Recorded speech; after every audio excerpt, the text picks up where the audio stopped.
Leíamos en Hechos 23, versículo 1.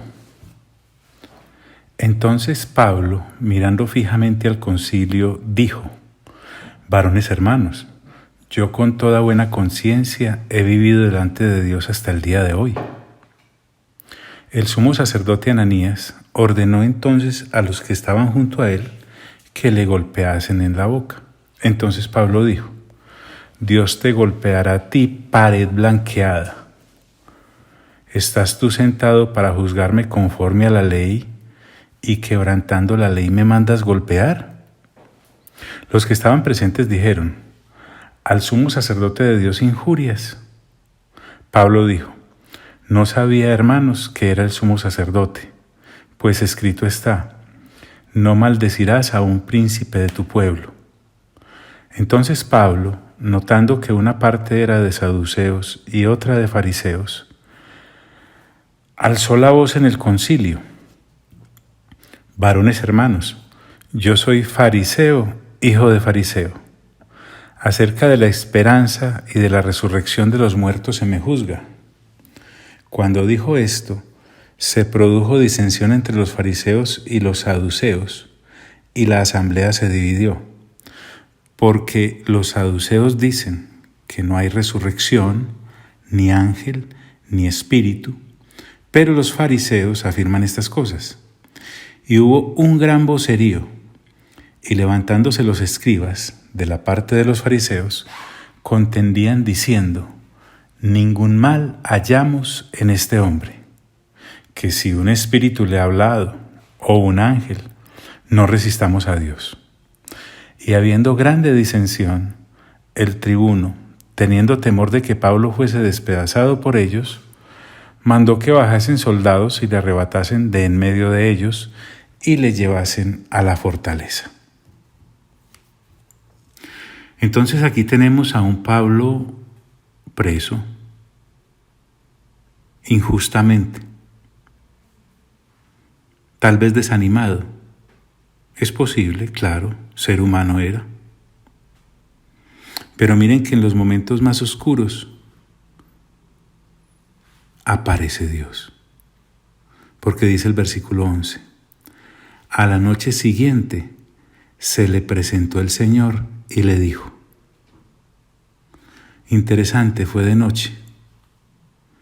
En la calma después de un día tan tumultuoso, un día lleno de amenazas, golpe en la boca, gritos, confusión.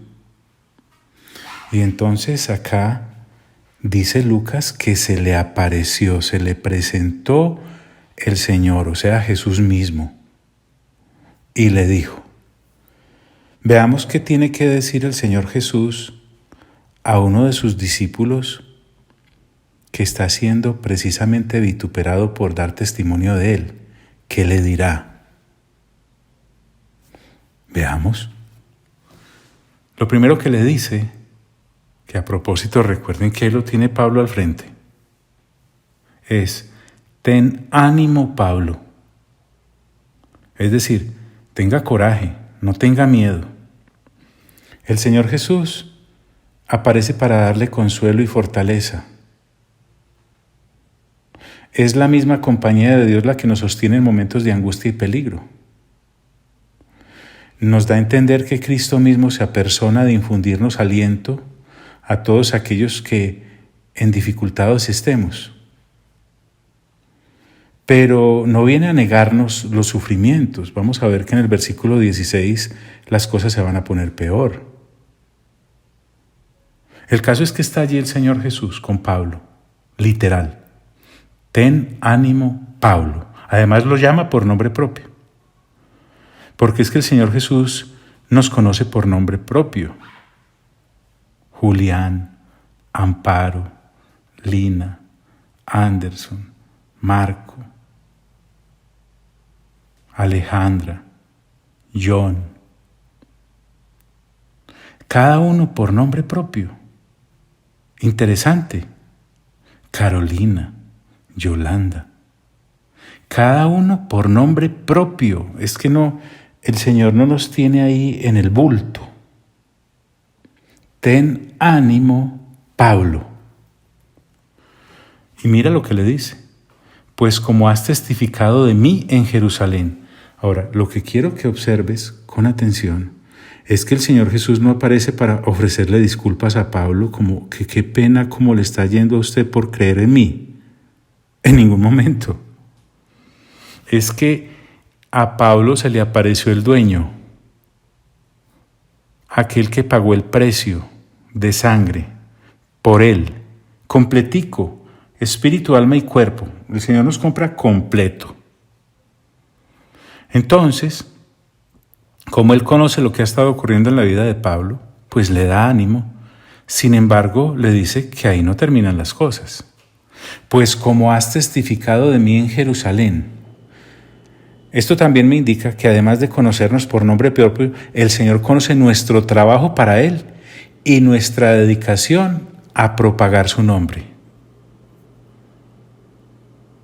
A veces pensamos que el Señor nos va a premiar por lo que hagamos para nosotros, el trabajo que tenemos para nosotros, la familia que tenemos para nosotros, los devocionales que hacemos para nosotros. No, Él califica es lo que hacemos para Él, porque para eso nos compró.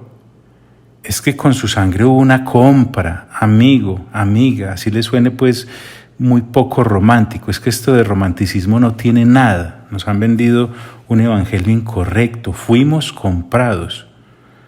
Y Él le dice, pues como has testificado de mí en Jerusalén, esa vaina que nosotros creemos o que nos dijeron el Señor Jesús peinando moños, pues, mimos, no aparece por ningún lado. Pues como has testificado de mí, el Señor es claro, es que el ombligo, el meollo de nuestro asunto es sobre Él, es sobre Dios. Como has testificado de mí en Jerusalén, sabe cómo se llama, sabe qué trabajo ha hecho y sabe dónde lo ha hecho. Es decir, estamos divinamente ubicados. Si te quedas solamente con esto del mensaje, ganaste. Dios sabe dónde estás, qué haces y cómo lo haces y para quién lo haces. Como has testificado de mí en Jerusalén, así es necesario que testifiques también en Roma. Ahora, uno puede estar pensando, lo que Pablo necesita es salir libre. Lo que Pablo necesita es un buen abogado para que lo saque adelante. Lo que Pablo necesita es la misericordia de quienes lo tienen preso. Pues no. Según el Señor Jesús, lo que Pablo necesita saber es que también va a ir a Roma a testificar de Él. Entonces, el Señor sabe lo que debemos hacer. No solamente lo que hemos hecho. O sea, no podemos vivir de lirios pasados. De lo que hemos hecho en su obra y en la vida del Espíritu. Así que es necesario, le dice, que testifiques, o sea, del Señor Jesús, como ya lo hemos visto testificando. Y le dice, también en Roma, las ciudades y las personas están dentro del plan de Dios. Ahora, así es necesario que testifiques también en Roma, le está garantizando a Pablo un poco más de vida biológica. Y además que el Señor Jesús le esté manifestando que va a ir a Roma, en cierta manera se está cumpliendo lo que en el capítulo 19, versículo 21, Pablo mismo dijo, después que haya estado allí, me será necesario ver también a Roma. Ahora, hagamos un paréntesis. Miren que el Señor no se le presenta a Pablo para recriminarlo. No le dice, ¿vio? ¿Para qué se puso a intentar darle gusto a los ancianos y a Jacobo para que los judíos que no quieren mi gracia completa, sino parte de la gracia y seguir en la ley de Moisés, estuvieran contentos? No. El Señor Jesús no le recrimina eso. Que haya querido darle gusto a los ancianos y a Jacobo con lo de pagar los votos de aquellos en el templo, ¿recuerdan? Es que a veces se nos olvida lo que vino el Señor. Ya el profeta dijo en su momento que Él, el Mesías, no vendría a quebrar la caña que ya está partida, ni a apagar el pábilo que ya está humeando. Mejor dicho, en otras palabras, el Señor no le cae encima al que ya está caído. Viene a animarlo, viene a exhortarlo, viene a consolarlo, viene a redirigirlo.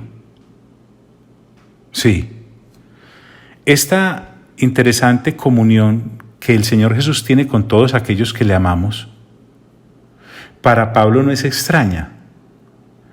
En el capítulo 18 en Corinto, del versículo 9 al 10, ya habíamos leído cómo el Señor Jesús a Pablo le hablaba. Dice literalmente allá, el 9:10 del 18. Entonces el Señor dijo a Pablo en visión de noche: no temas, sino habla, y no calles, porque yo estoy contigo, y ninguno pondrá sobre ti mano para hacerte mal, porque yo tengo mucho pueblo en esta ciudad, le dijo estando allí en Corinto. Entonces, también nos muestra dónde debemos buscar nosotros la retroalimentación. Pablo no buscó retroalimentación para seguir adelante en el tribuno. Ese señor, pues, ni fu ni fa. No buscó retroalimentación entre los saduceos. Ni siquiera creían en lo que él creía. O entre los escribas representantes de los fariseos, así fueran afines en cuanto a religión en el pasado. Pablo no está buscando retroalimentación en ellos. Es más, Pablo no está buscando retroalimentación en el equipo que lo está seguramente tratando de ayudar desde afuera, porque recuerden que él llegó con un equipo grande a Jerusalén. No, señor. Tampoco llamó a Jacobo a decirle: vio, por culpa suya estoy acá, por lo menos haga algo por... No, ni mucho menos a los ancianos. Pablo me recuerda mucho al rey David, que allá en el libro de Samuel nos dice que se fortalecía en el Señor.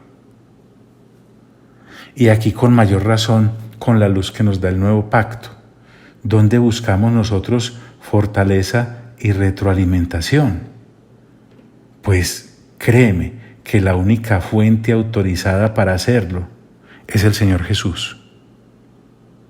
Entonces dice que el Señor Jesús le ha dicho a Pablo: ten ánimo, Pablo, pues como has testificado de mí en Jerusalén, así es necesario que testifiques también en Roma. Punto. No le dijo nada más. Pero saben, a los que conocemos de Dios, con eso es suficiente para llenar el tanque años. Años. Véngase lo que venga. El versículo 12 nos cambia el panorama. Miren lo que dice. Venido el día, algunos de los judíos tramaron un complot y se juramentaron bajo maldición, diciendo que no comerían ni beberían hasta que hubiesen dado muerte a Pablo. Miren que una cosa piensa el burro, como dice el dicho, y otra cosa piensa el que lo arrea. Venido el día, estos judíos no descansaban y están intentando hacer hasta lo imposible por destruir a Pablo y a su ministerio. Venido el día, algunos de los judíos, estos algunos estaban empecinados. Mientras Pablo era guiado por el Señor y por el Espíritu Santo, indudablemente esta gente es guiada por Satanás en su espíritu religioso y fanático. Complot es una palabra muy fuerte, significa conspirar, tramar. Entonces, algunos de esos judíos traman un complot y miren que se juramentan bajo maldición. Es decir, ellos mismos se colocaron bajo maldición al ligarse por este juramento. En otras palabras, en paisa, y se juramentaron bajo maldición es como decir literalmente que Dios nos maldiga si no cumplimos lo que vamos a decir a continuación. Oiga pues, diciendo que no comerían ni beberían hasta que hubiesen dado muerte a Pablo. Religiosos, fanáticos, tratando de validar con poses religiosas sus oscuros propósitos llenos de tinieblas. Así es el religioso fanático recalcitrante apartado de Dios. Hasta haber dado muerte a Pablo. Hombre, mira, Pablo está corriendo serio peligro. Esta gente está equivocada, pero no estaban charlando. Realmente quieren asesinarlo. Lucas nos detalla más el asunto. Dice, eran más de 40 los que habían hecho esta conjuración. O sea, mínimo 41. Escuche, asesinos conjurados. Bien dice el libro de Proverbios que hay personas que no duermen tramando el mal y una vez lo han tramado, madrugan a cumplirlo. Eran más de 40 los que habían hecho esta conjuración. Miren que no se quedaron quietos. Esos 40 y tantos, dice la Escritura, fueron a los principales sacerdotes y a los ancianos y les dijeron, nos hemos juramentado bajo maldición, a no gustar nada hasta que hayamos dado muerte a Pablo. Miren el macabro complot. Es que más de tinieblas, no sé para qué la gente busca guiones en otra parte para hacer películas tenebrosas. Mire esto. Fueron a los principales sacerdotes ancianos. Obviamente no están involucrando a los escribas que de parte de los fariseos se habían pronunciado a favor del apóstol Pablo ante el tribuno, pero fueron a los que ellos sabían que les iban a prestar atención. Esto nos muestra la calidad perversa y la bajeza moral de esos líderes religiosos de la época. Solo ostentaban el nombre de ser judíos, pero sus obras dejaban mucho que desear. Entonces van a ellos y les cuentan su plan macabro. Nosotros nos hemos juramentado bajo maldición. Qué interesante. Es decir, aquellos que tomaron la iniciativa nuevamente le muestran a sus líderes religiosos también retorcidos lo macabro de su plan. Es inaudito. Esta gente, indudablemente, también cree que puede involucrar a Dios en su perversidad. Están invitando con ese juramento de sepulcro blanqueado para que Dios como que les avale esta situación. Es que definitivamente en el nombre de Dios se han hecho unas barbaridades impresionantes, ¿no? Nosotros nos hemos juramentado bajo maldición a no gustar nada hasta que hayamos dado muerte a Pablo. O sea, literalmente, como leímos, a no comer ni a beber. Hasta que hayamos dado muerte a Pablo, porque estaban seguros de que iban a lograr su cometido. El asesinato, pues, ya era un hecho, según ellos. La Biblia no es clara más adelante, porque vamos a ver que este plan se frustra, si realmente llegaron a cumplir el juramento de morirse de hambre. Pienso que no.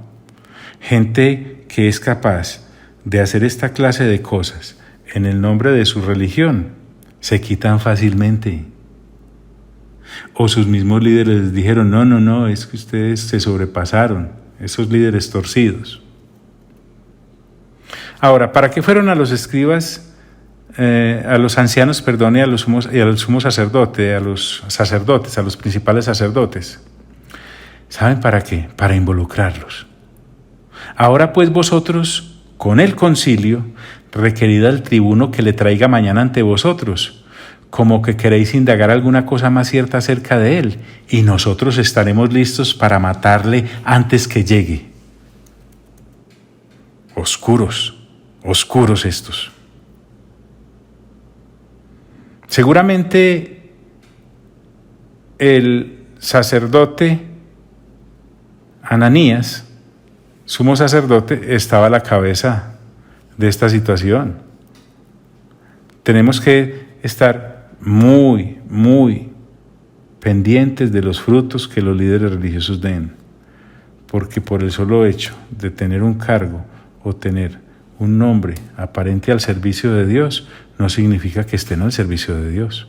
Pueden tener el cargo, pero tal vez no la función. Entonces le dicen a estos principales sacerdotes y ancianos que involucren también al resto del concilio, a los del Sanedrín. Algunos seguramente participaron de esto sin saber qué era lo que había detrás. Y les dan el resto del plan. Requieran al tribuno que lo traiga mañana. Solicítenle. Esta gente estaba convencida de que todo les iba a salir a su amaño, pero se olvidaban del factor Dios. Y les dicen como que queremos indagar algo acerca de Él, algo más cierto. Finjan, aparenten. Digan que van a determinar cosas acerca de Él, como si realmente les interesara la vida de Pablo. Lo que lo quieren es asesinar. Uno de nuestros comentaristas invitados, Lenski, dice: la idea era informarle al tribuno que el Sanedrín estaba ahora en mejor posición que en la que había estado el día anterior para proveerle una información como la que él les pedía, porque recuerden que el tribuno los había llamado para inquirir acerca de ellos el asunto con Pablo. Y nosotros estaremos listos para matarle antes que llegue. Seguramente planeaban hacerlo en el trayecto que hay entre el templo y el lugar de reunión del Sanedrín. Ahora, recordemos que la fortaleza del tribuno estaba a unos pasos del templo. Imaginémonos con sus dagas, con sus puñales ocultas bajo sus mantos. A pesar de que había soldados y escoltas que no eran pocos, pero es que también tenemos aquí un grueso de 40 asesinos suficientes para urdir, y no solamente urdir, sino perpetrar el plan que han urdido. Es que si vemos bien la cosa de cerca, el tribuno y los mismos soldados estaban en peligro. O sea, la canallada esta iba mucho más allá. Y nosotros estaremos listos para matarle antes que llegue. Ese es el plan de estos fascinerosos religiosos fanáticos. Pero miren Dios cómo interviene. ¿O es que vamos a olvidar que el Señor Jesús le ha dicho a Pablo que tranquilo, que él va a llegar a Roma? O sea, nada va a impedir que Pablo llegue a Roma, porque Dios ya lo determinó así. Entonces dice la Escritura, esto se vuelve cada vez más emocionante. Mas el hijo de la hermana de Pablo, o sea, un sobrino de Pablo, oyendo hablar de la celada, de esa emboscada que estaban tramando, miremos que Dios obra de maneras interesantes. Algunos estudiosos piensan que este sobrino vivía en Jerusalén con la hermana de Pablo y su esposo, o que estaba en Jerusalén cursando allí algún estudio teológico como lo hizo su tío en años anteriores, porque ambos eran provenientes de Tarso. Entonces, esto nos lleva a recordar que Pablo, en su conversión años atrás, esa conversión al Señor Jesús seguramente provocó que fuese desheredado y que fuese repudiado por su pudiente familia. Pero aún así, en el corazón de este sobrino, Pablo ocupaba un lugar importante. Porque miren lo que hace. Recordemos lo que viene diciéndonos Lucas. Mas el hijo de la hermana de Pablo, oyendo hablar de la celada, fue y entró en la fortaleza y dio aviso a Pablo. Este muchacho realmente se puso en peligro. Es que si lo veían, caía en desgracia. Entonces se entra al búnker del tribuno y pide hablar con Pablo seguramente. Y aquí es donde podemos notar que Pablo tenía ciertas libertades. Lisias, el tribuno, que lo había atado, a pesar de que era ciudadano romano, seguramente quería congraciarse con él de alguna manera. Y nuevamente recordemos que el equipo de Pablo estaba por ahí.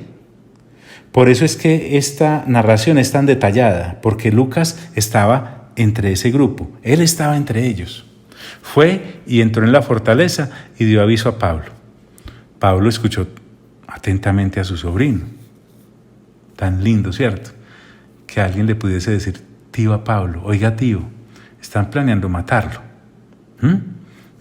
A veces por andar corriendo y por estar tan inmersos en la obra del Señor, se nos olvida el aspecto familiar. Aquí vemos un Pablo que es tío, siendo avisado por su sobrino amado, porque este muchacho merece un 10. Cuando Pablo le escucha, dice Lucas, llamando a uno de los centuriones, una vez avisado, seguramente había varios centuriones allí en la fortaleza, como hemos visto, le dice, lleva a este joven ante el tribuno. Era un muchacho. Entonces, aquí vamos a esos puntos en donde recordemos, dijimos que íbamos a aprender mucho del apóstol Pablo en este ciclo de prisiones en el cual lo vamos a conocer más a fondo. Pablo aquí está recorriendo al canal de autoridad.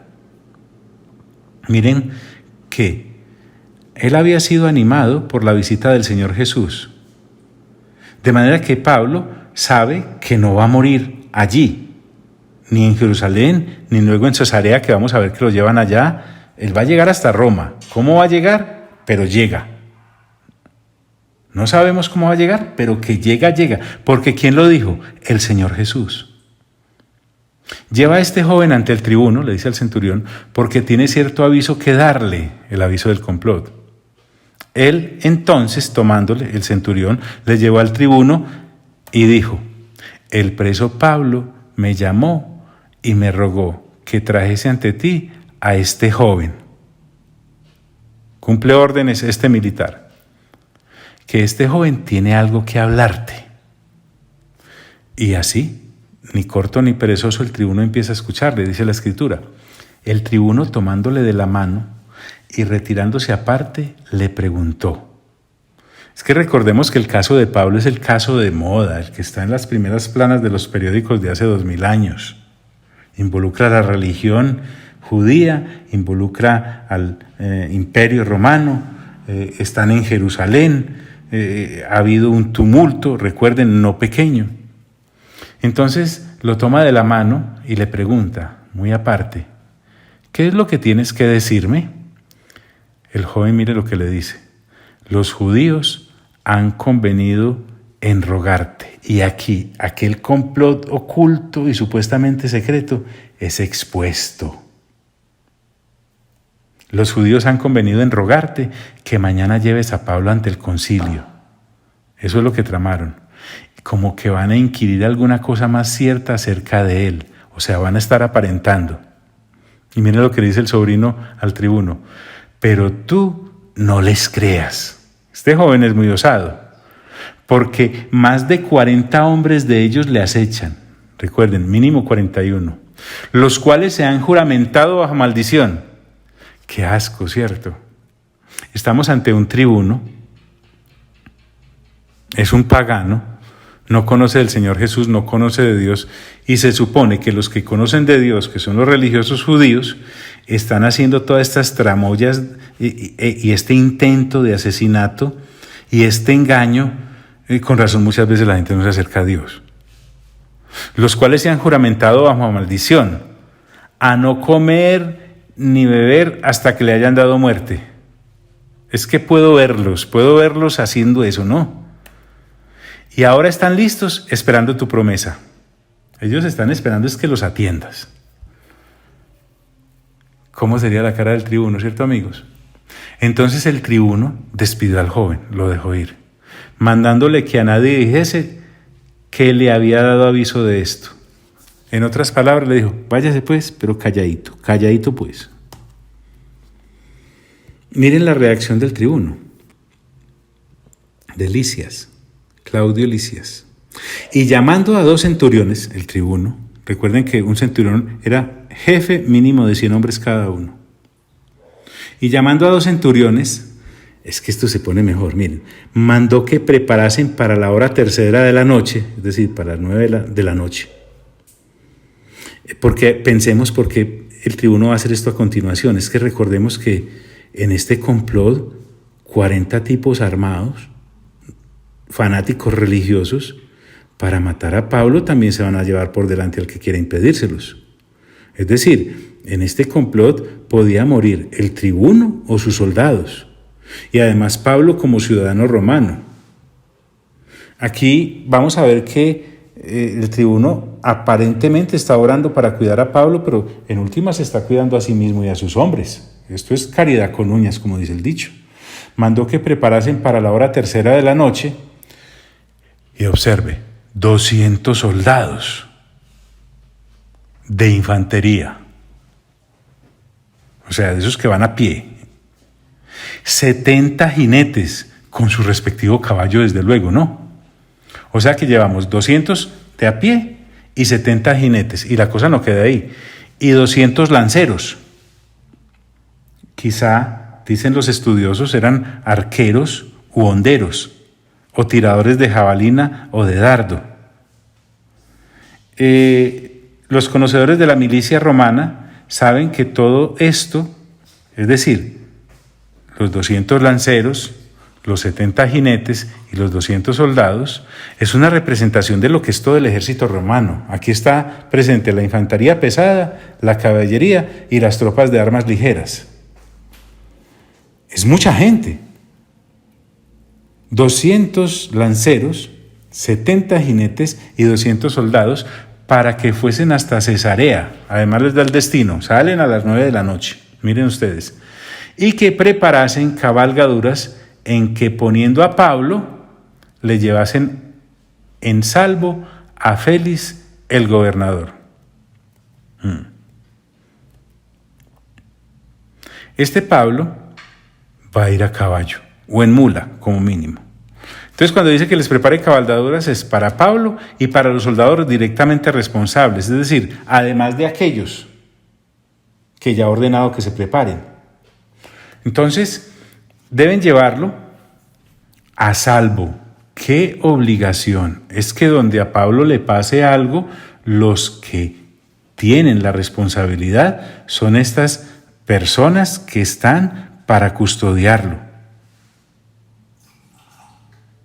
Y que lo llevasen a salvo a Félix, el gobernador.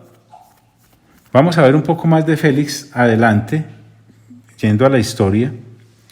Pero este Félix, al que se refiere acá la escritura, citada por Lucas, es el gobernador de Judea, y fue gobernador de Judea en el año 52 después de Cristo. Acerca de él se dice que era un tipo cruel y malvado. Era de origen esclavo. Tácito, un historiador, dice acerca de él, hablo comillas, Antonius Félix, indulgente en toda clase de barbaridades y lujuria, ejercía el poder de un rey en el espíritu de un esclavo. Vamos a ver la calaña de este señor más adelantico. Y era el gobernador sobre Judea. Entonces, miren lo que provoca este tranquilo Pablo que usted tiene que ir a Roma, cuando lo animó el Señor. A pesar de que hay un complot para asesinarlo, pues la respuesta de Dios es usar el mismo sistema, el sistema caído, para proteger a Saulo, a Pablo. Entonces este Lisias, dice la Escritura en el versículo 25, y escribió una carta en estos términos. Miren qué interesante. Es una carta tipo reporte, porque es que le está escribiendo a su superior. En estos términos va a usar determinadas palabras. Miren cómo comienza la carta. Claudio Lisias, al excelentísimo gobernador Félix, salud. Ese era el saludo de las cartas de la época entre aquellos funcionarios romanos.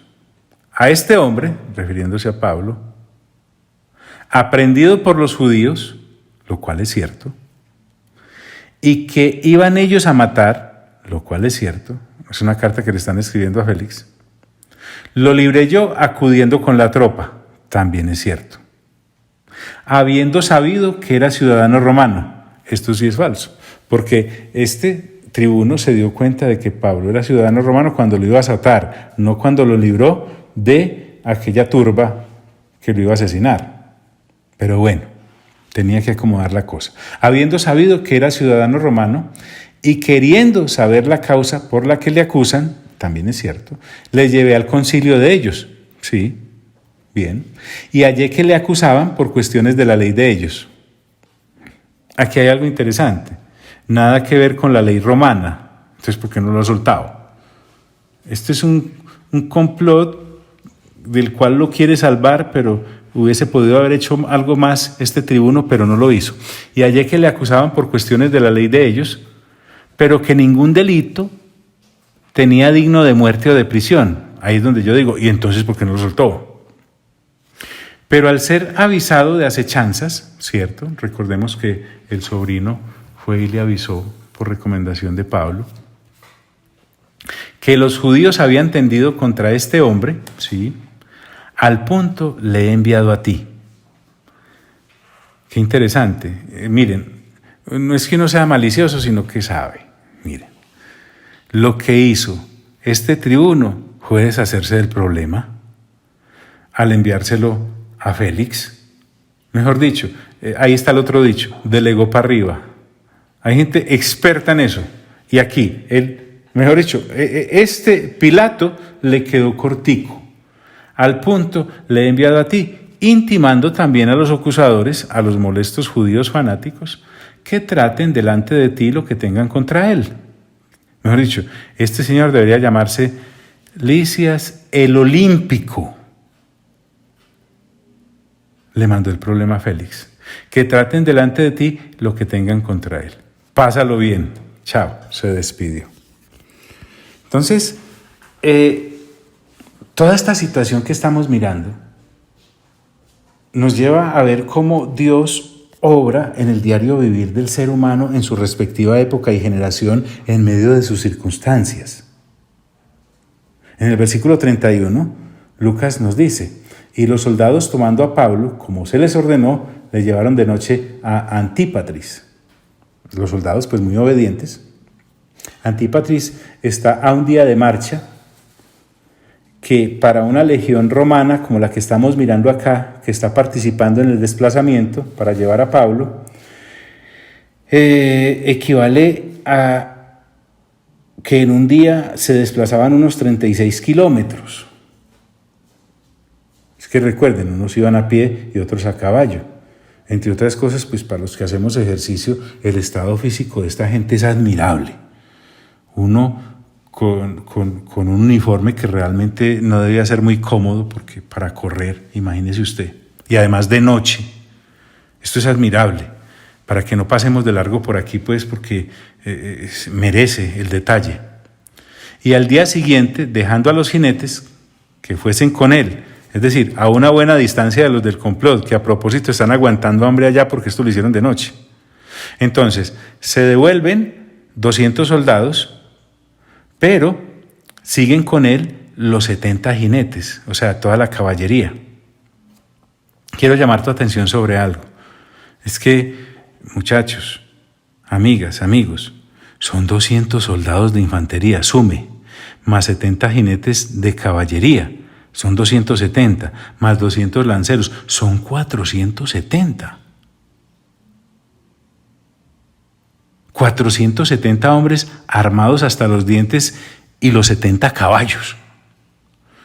A mí me parece que siempre le salió alto el presupuesto al gobierno romano para desplazar en protección para un preso al que querían, entre comillas, salvar. ¿No le parece esto maravilloso? Cómo Dios protege al emisario de su evangelio. ¿De dónde iba a sacar Pablo para contratar 200 soldados, 70 jinetes y 200 lanceros? No, acuérdese que él pues era rico, pero no en eso. Dios se lo proveyó. Y al día siguiente, dejando a los jinetes que fuesen con él, volvieron a la fortaleza. Se volvieron 400, los de infantería y los lanceros. John, pero ¿usted por qué es tan meticuloso? Pues porque a mí esto me parece fascinante. Esto es espectacular. Volvieron a la fortaleza. Cuando aquellos llegaron a Cesarea, a propósito, Cesarea estaba a 90 kilómetros de Jerusalén. Eso no fue que vengamos allí a la vuelta de la esquina. Y dieron la carta al gobernador, la carta del desencarte, valga la redundancia. Presentaron también a Pablo delante de él.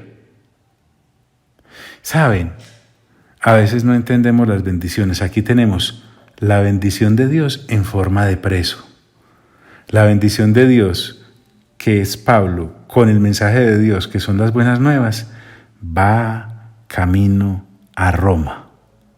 Los métodos los pone Dios, pero la bendición de Dios va en camino a Roma.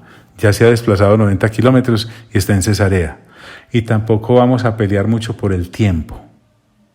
Presentaron también a Pablo delante de él, y el gobernador, leída la carta, preguntó de qué provincia era, cuál era el origen del detenido. Y habiendo entendido que era de Cilicia, porque recuerden que Tarso quedaba por allá, le dijo: te oiré cuando vengan tus acusadores. Él, como buen juez romano, quiere escuchar las dos partes. Y mandó que le custodiasen en el pretorio de Herodes. Es decir, guárdenmelo hasta que lo necesite. Dicen los conocedores de la historia que este pretorio de Herodes era un palacio que fue edificado por Herodes el Grande y llegó a ser la residencia del gobernador de turno y la sede del gobierno romano de turno. No puedo dejar de pensar que allá en Jerusalén hay 40 y pico de tipos aguantando hambre, porque se juramentaron que no iban a comer ni a beber hasta haber dado muerte a Pablo. Y creo que se le está vinagrando el ayuno. Bueno, vamos a dejar ahí por hoy. Por ahora quiero que, por favor, no digas, ay, tan bonita la historia que leímos. No, apliquemos. En las situaciones más difíciles, el Señor Jesús se ha aparecido para consolarte, pero tal vez por tener los ojos llenos de lágrimas lamentándose, la nariz llena de mocos sonándose y la boca llena de gemidos, quejándose, no la hemos escuchado. John, pero a mí no me ha hablado como le habló al apóstol. Pues, disculpa, leyendo algo como esto, renovando el entendimiento con la lectura juiciosa de la palabra, es como si le hablara a uno. Y además, Dios no pierde el control de ninguna de las situaciones a nuestro alrededor. Todo lo tiene Él en sus manos, absolutamente todo. Entonces, mi querido amigo y amiga de la época del 2021, sea cual sea tu situación, si estás afligido y afligida y te sientes como botado, como sin horizonte, te garantizo que estás buscando retroalimentación donde no es. Es que es más, Pablo ni buscó siquiera retroalimentación en sí mismo. El Señor se la dio. Si estás buscando protección en otras cosas o en otros seres humanos, estás buscando donde no es. Todo esto se lo proveyó Dios a Pablo, que el sobrino escuchara, que el tribuno quisiera enviarlo a Cesarea para que lo escuchara Félix, que le proveyese 470 escoltas armados hasta los dientes, ninjas de la época, para que no lo tocaran. ¿Y sabes cuál es la lección de este capítulo? Que uno no se muere hasta que Dios decida. Entonces, el Señor Jesús, recordemos que se le apareció al apóstol, no para regañarlo, como hacen algunos hermanos con uno que realmente al caído sí le caen. No, se le apareció para animarlo. Y quiero solo leerte las palabras. A la noche siguiente se le presentó el Señor a Pablo y le dijo: ten ánimo, Pablo, pues como has testificado de mí en Jerusalén, así es necesario que testifiques también en Roma. El Señor Jesús se aparece para cosas serias. Y una cosa seria para Él es que demos testimonio de Él. Y esa es la otra lección de hoy. Si nosotros no testificamos del Señor, por favor, no clamemos al cielo por ninguna protección, porque si no estamos testificando para el Señor, no estamos haciendo nada con nuestra vida. John, ¿qué tan brusco? Como quiera, pero es que un empujoncito fuerte de vez en cuando, que lo necesitamos, lo necesitamos. Señor, protégeme. ¿Cómo de qué? Pregunta el Señor. ¿Cómo para qué o qué? Si no estás haciendo nada para mí. Te comportas como saqueador y como saqueadora, como si yo fuera un cajero electrónico que puedes venir a asaltar cada vez que quieres. No. Recuerda, nos dice el Señor hoy, que yo te compré con mi sangre para mi uso personal. Y si quieres saber para qué has sido comprado y comprada, lee las Sagradas Escrituras. Amado Espíritu Santo, muchas gracias por permitirnos renovar el entendimiento hoy. Amado Padre, gracias por dejar que Lucas nos diese testimonio. Y Señor Jesús, gracias por tu ánimo que sigue vigente, porque tú has dicho, he aquí yo estoy con vosotros todos los días hasta el fin del mundo. A ustedes tres, Padre, Hijo y Espíritu Santo, sea toda la gloria, toda la honra y todo el honor por los siglos de los siglos de los siglos. Amén y amén.